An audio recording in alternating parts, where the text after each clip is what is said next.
Eagles. Eagles.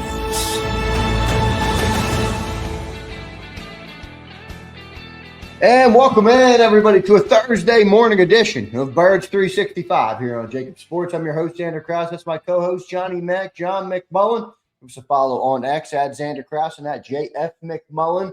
We have officially reached, everybody, the end of Eagles training camp in terms of open to the media. And John's last full practice of the year he got to consume was yesterday in the afternoon. Johnny Mac, how you doing on this Thursday morning, my friend?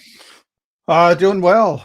In the rear view mirror, always nothing really changes except that we can't watch practice, but nonetheless, it's sort of a demarcation line. And nearing the end of the preseason, Friday night, Cincinnati Bengals, Joe Burrow, just joking, he's not gonna play. So. And then Sunday, you'll be down to 53. Yeah, Sunday night. That's a big day, Sunday, man. Big day Sunday with the down to 53. Obviously, a lot of guys fighting for roster spots. You said earlier in the week, John, you were going to stay disciplined, and nothing that happens in the game will change your 53. What would it take to shift you off that? Anything? Is there nothing that could happen? A 2-interception game from somebody in the secondary, a 2-touchdown game again from Carson Steele. Nothing that can shift it, John? Nothing. I'm trying to think. The idea of if they can't trade Andy or Tanner and they have to keep 4 quarterbacks, which Howie has given some lip service to. I don't believe, but he's given lip service. I guess if Cole Payton put together like a 4-touchdown performance, 2 passing, 2 running, that might alert other people that he's worth picking up on waivers. And that's all. That's about the only avenue I see. Because they constantly talk about the process. I asked Sean Mannion the question earlier this week, and he was talking about, we have, dossiers on these people dating back to the spring. It's not going to move in a meaningless situation against Cincinnati, mainly 3rd-string guys versus 3rd-string guys for the majority of the game. So no, I'm going to be very disciplined. And 2 touchdowns from Carson Steele. Look, if he is gonna make the team, and he's a bubble guy, and there's thought to keeping him. I don't think he's gonna make it, but he would have already he would have already made it already. So and I think him specifically spent so much time sidelined earlier. I'm not sure he can come back for that. I'm sure they'll try to get him on the practice squad. But yeah, I would not. I'm going to be disciplined. It's not going to affect my. In fact, I'm going to write it before. So and I'm gonna file it, and it's not changing. We'll see. All right, John. We'll see then what happens in the weekend game. Maybe Cole Payton does have a big performance. Remember, we like to say that the games are not, count, because they don't, but they do matter for these guys who are trying to showcase, for their talents for the rest of the league, not only for the Eagles, but for everybody else. There's, John, normally over 1,100 players that go to the waiver wire that get waived at the cut to 53, and that's a lot of guys. And I think that's why, rightfully so, guys like you always say, it's not as big of a deal as fans think in terms of you're going to get a guy swooped up. Like, there's 1,100 players to pick from. There's a lot of guys, and typically you said what, about 50 or so get picked up? Yeah, it's usually 40, a little bit less than 50, and typically it's 1 or 2 teams that 2, 3, or 4. So it's when you think about it, 32 teams, even if it was 50, less than 2 players, per team, but it never works that way. The more talented rosters are the ones that kind of get picked over a little bit. But again, you're talking about potentially 3-4 players at the most. I don't think it's going to be much of an issue. You never know. A lot of it has to do with a team's sort of like of a player in the draft process, and they go back to that, and it really doesn't have to do with what they've been doing in their original home, to be honest. Right. To do more with their belief in the player dating back to when, oh, we just missed on him in the draft. Let's take a shot at him, something like that. And the Eagles do that as well. But the thing, like all the players that the Eagles have right now on their 90-man roster, the vast majority of them, there's obviously some churn during camp, but so say 80 of them, they've been working with since the spring, every day. And they want to invest in those people. So the guys who aren't going to make the roster, that they want to get back to the practice squad, guys like, probably Keyshawn James Newby, who's at a deep position and he missed a bunch of practices. So it's going to be really difficult for him to make the roster. Deontay Lawson as an undrafted guy, Kapina Gushikin, Max Pulley, those guys who have shown some things as undrafted players, they want to continue to work with those guys who they're already deep down the road with, versus just bringing in somebody new off the street. With the exception of, like I said, if you really like somebody in the draft, you might take a shot at them, or there's somebody you wanted as an undrafted free agent, but you couldn't sign them, maybe take a shot on them, something like that. But it's not. I've been doing this for a long time now, even before Birds 365, and I've been saying that waivers are so overrated. Say it every year, everybody forgets it. And yeah, it's just not that big of a deal. Fair enough, John. We'll see how it goes. All right, John, let's recap camp a little bit now that it's come to a close. Give us the injury report. You mentioned that it was good news yesterday on Lane Johnson. That was obviously a positive, but you go through camp, John, and you do see some other teams, lose players or guys go down with some non-contact injuries. And look, it's football. Things happen. It's just how the game is. And I think the Eagles have been lucky enough once again to not have anything big happen in training camp that would have them miss guys. But obviously there are a couple things. You got Jonathan Greenard out there. You had some offensive linemen banged up. Mekhi Lemon missed a lot of training camp, as well as Devontae Smith. Give us the rundown on the injury report and how the main unit for the Philadelphia Eagles is looking right now. Well, I think it's interesting, and the Eagles will probably point to this at some point. They actually seem to have gotten healthier as they got to the final day of camp. It seems like the shortest injury report we've had for almost the entire camp.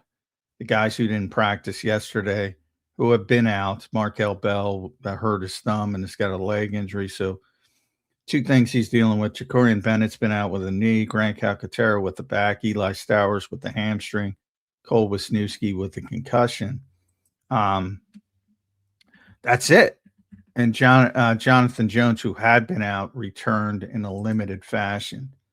So it actually got shorter. Now, you also have to include Jonathan Greenard, who missed the entire camp with his strained pec.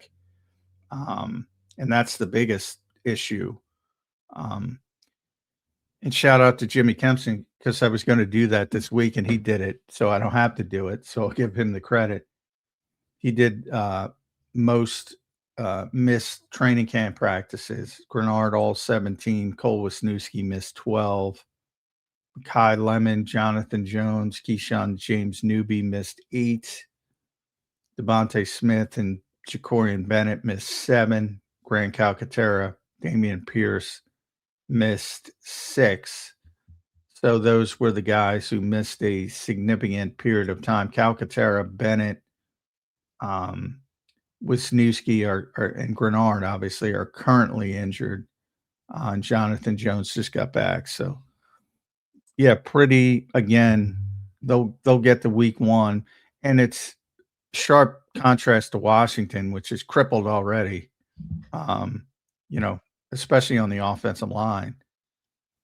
With no Laramie Tunsil, they signed GJ Humphreys. A couple other guys are injured as well. They're going to have some, traffic cones up in front of Jalen Carter and Jalix Hunt could get off Murrow, Jomo, Jalix Hunt. So I'm feeling pretty good about the Eagles week 1, even though I think they'll have some growing pains offensively. I still think they'll be able to persevere to win that game. It's amazing the string of health that they've been on, and part of it is the way they run training camp. It has to be. It's too much now to be a coincidence, John. That's not how it works. They're just a credit to what the Eagles have done and how they've done it. That's why I always say to people, you can acknowledge that you don't like the way they handle some of the offseason and some of the preseason. I'm fine with you acknowledging that, but in the same breath, you also must acknowledge what it's done for the team. All right, everybody can have their own opinion, but the Eagles have been very healthy, and it's been a successful process for them. So, that's worked out well. Johnny, a couple other things I want to hit on this morning was good news, obviously, on Lane Johnson. So that was good to hear yesterday. I want to go to a little topic that's not necessarily Eagles related at the time, but was Eagles related last year. Did you see the press conference from Za'Darius Smith? Yeah, I'm glad you brought it up. I was going to bring it up. A lot of people, and no matter how many times I tried to say it, people just want to go down a bad path with everything. Yeah, it's true. And I think sometimes people are, and look, I'm maybe included in that, where you just don't understand in the moment. But as John rightfully said in the moment, look, shit happens that's bigger than football. And this was clearly what happened with Za'Darius. John, can you tell me if I'm reading this wrong? I don't want to say it on the show before you tell me if I'm way off base. This is the direct quote from Za'Darius Smith. "I wasn't supposed to retire," Smith said. "I wasn't going to tell the story, but I'm going to tell it. I got a phone call from my mom's doctor telling me she don't have much longer to be on this earth. I let the team know. Obviously, they wasn't trying to let me leave, but that was the only thing I had left, to retire. So I retired." Did the Eagles try and not let him leave for that? Well, they were trying to they were trying to talk him in to staying because they valued him so much. And by the way, as I tried to explain to people, he was very happy here. He was having a good time. It wasn't anything to do with the Eagles. It was it basically they were trying to say offer support and say we can help you here, but we want you and things like that. And he was at the point where he just wanted to walk away. He just wanted to clear his mind of any work obligations and be with his family. Exactly. Yeah. So and the one issue he did have being in Philadelphia, and he said it to us, and I tell you can ask Ed, you can ask a bunch of reporters. Like he got here and he's one of our favorite people. I mean, he was open, honest. He talked to you every single day. The locker room was open. He was enjoying it. He was enjoying the defense. He was playing well. So it popped up, and I knew it was family related, but I can't talk about that kind of stuff. I didn't know about the extent of what was going on. But I tried to offer hints, and people just don't want to take them. That there's bigger things than football. But in the case of, the Eagles are like they've done with Lane Johnson for when he's had some mental health struggles, you do your best to help the player through it. But, ultimately, yes, you have two goals. You want to win football games. And last year at that particular time, Za'Darius Smith was very important to the Eagles defense. I think people forget. They didn't want to lose him. So, they were trying to offer support and things like that. But he just felt he had to get away. Yeah, I can't. Can anybody blame him, by the way? And the story got a little worse for Za'Darius, and credit to him for powering through it. Not only did he lose his mother, shortly thereafter. But he lost, I believe, his grandmother and his father as well. So 3 people Za'Darius lost last year. That's a lot on any person, John. I mean, I can certainly understand it. Well, I will say I'm happy we have you to always share the context. But for people who, and many people who don't get that context, it sounds a little odd on the Eagles. And again, I think you're right. The way you explained it is obviously the team wanted him. He's a good player and they were going to give him the support, but he just wanted to get the heck out of here. And that makes a lot of sense. But, for anybody who doesn't have the context, I wonder if the Eagles are going to get some shit for that. Probably.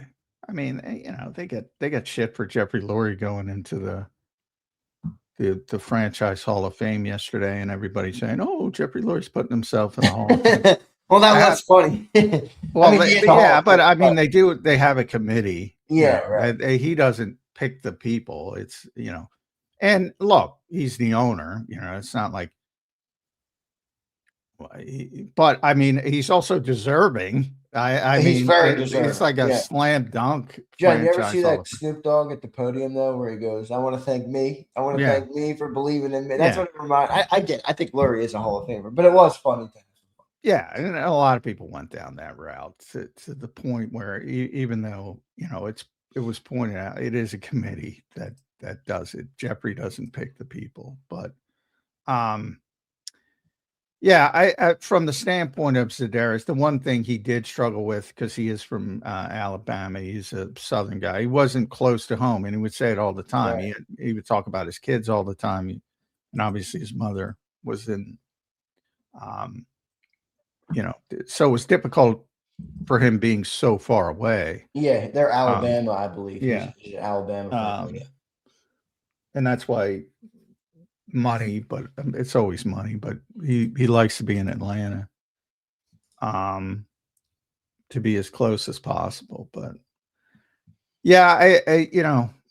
it's just happened recently. There was a controversy with Ed Oliver in Buffalo, who's went through a horrific tragedy. His 2-year-old son, I believe, I think it was a son, drowned.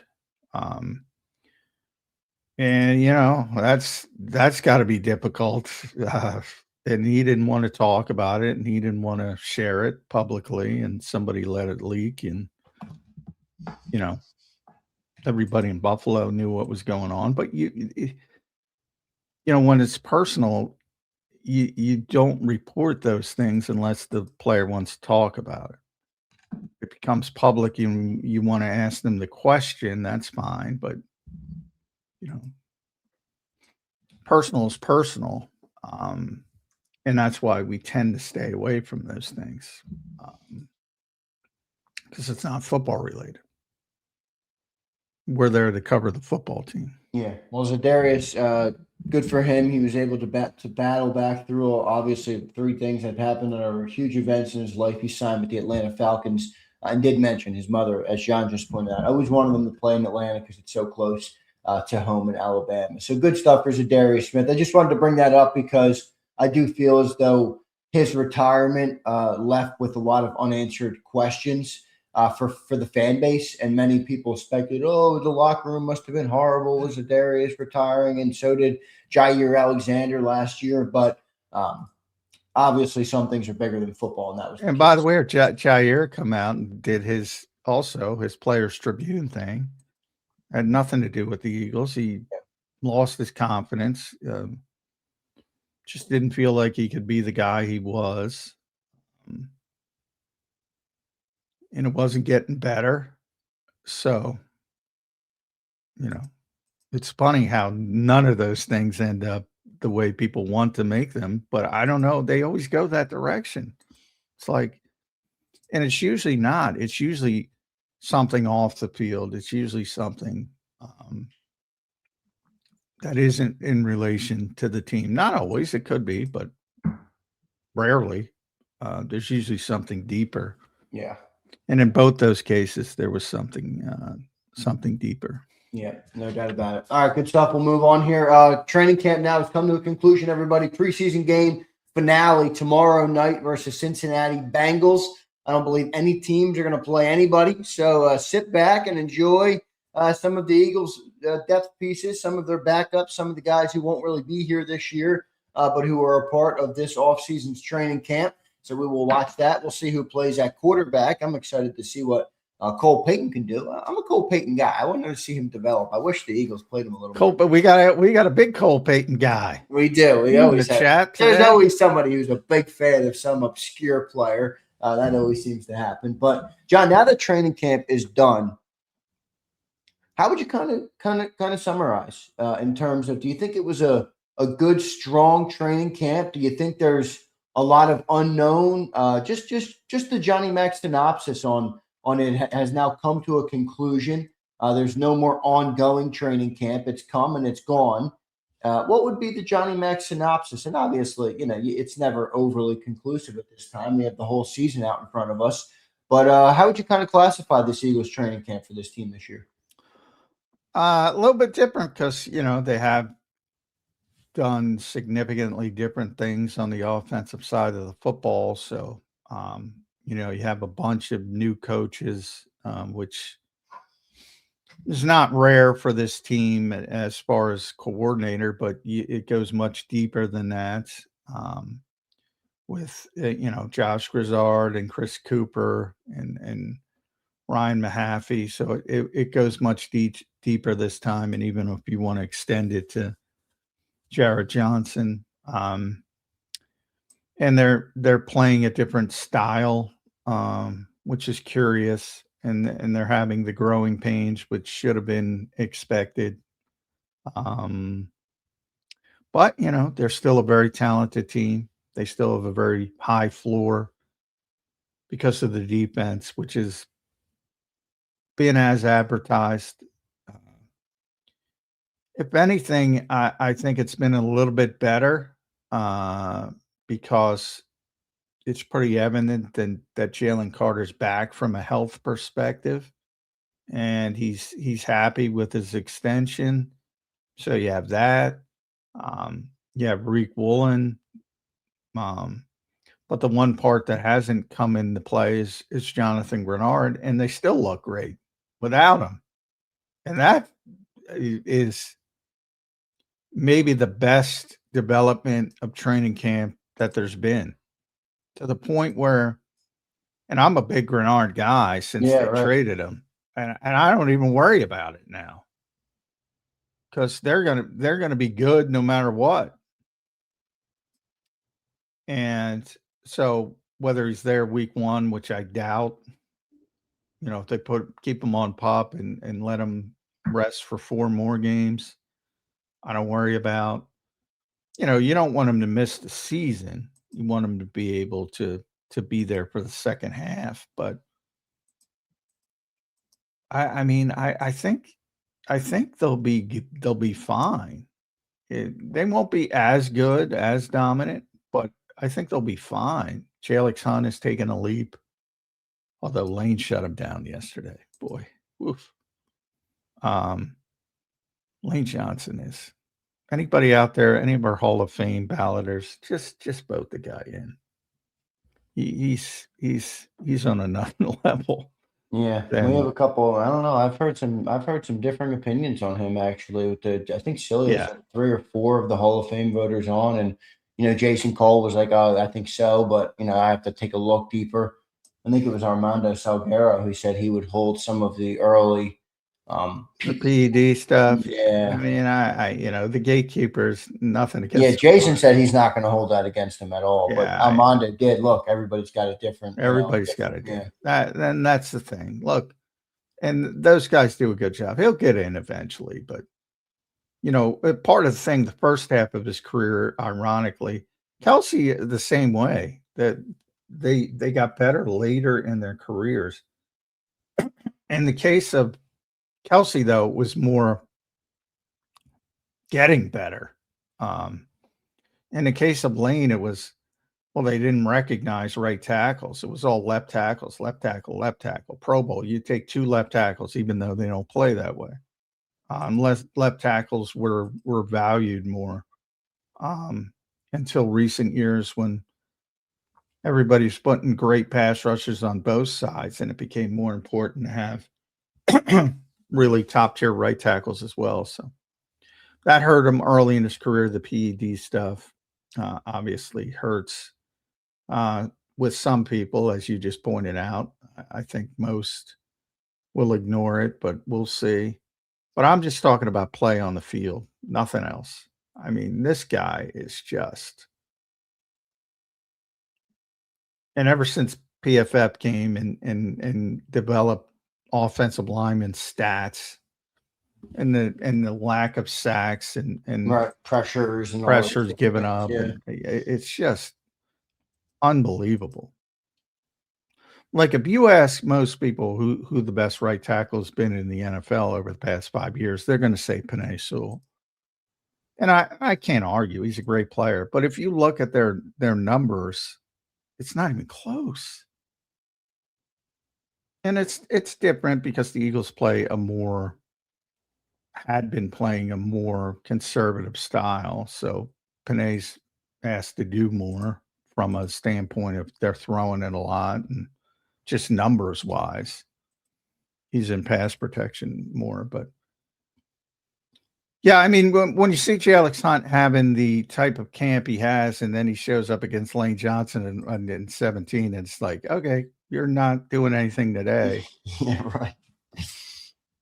That sums up Lane better than anything else I can say. Yeah, Lane's an amazing player, man. It's going to be a tough day when he leaves the Birds, and it sounds like it's going to be after this season, John.